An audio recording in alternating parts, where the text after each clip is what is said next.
This program is aimed at young people above the age of 17, generally, as who are to enter university, and can go right up to the age of 25. Um, and generally, this is the age at which people are most at risk.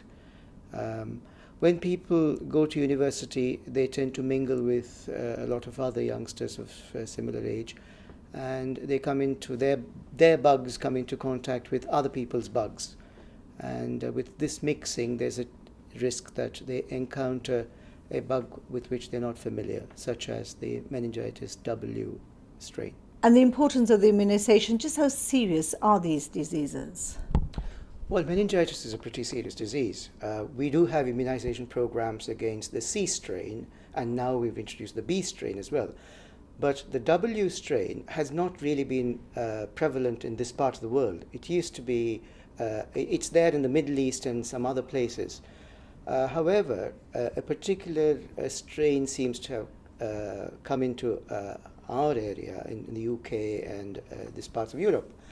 And this particular one seems to be quite vicious, either because we're not immune to it or because it is intrinsically vicious. And it has a mortality of about 10%, 10 to 13%, which is quite serious. And it can also leave people crippled. So it's quite a nasty disease. Well, you say bugs meeting other bugs, and I know that measles linked to music festivals, for example, in the UK. Yes, measles is slightly different in that we've had an immunization program going for many, many years.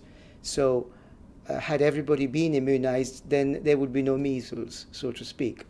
But there are small numbers of people who are not immunized, and therefore measles does manage to crop up every now and then in little outbreaks. And music festivals are just one example of where a lot of young people meet. Well, a lot of people not immunised against measles because of the scare so many years ago on the MMR vaccine. So are we noticing the effects now of people opting out of that vaccine then? Yes, in fact, that is what happened in Gibraltar in 2009. We had a very big outbreak. We had over 280 cases, which was practically unparalleled in our history.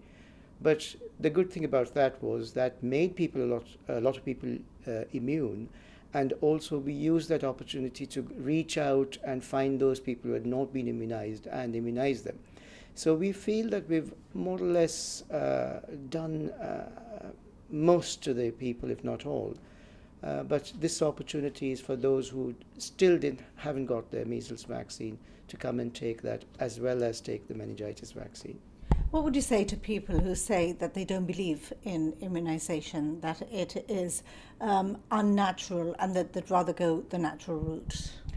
Well, immunization, like everything else in the health service, is voluntary. I mean, we don't compel anybody to do what they don't want to do. Nevertheless, as a society, if all of us are immunized, then it provides herd immunity. There are people who are vulnerable, who cannot be immunized or who do not have good immune systems, and they rely on us to protect them. So if we are immunized, then we won't harbor the bugs, and we will indirectly protect those people. But if we are not immunized, we may well carry these bugs and infect other people. So there is a benefit to society from all of us getting immunized, in addition to the benefit we get from being immunized.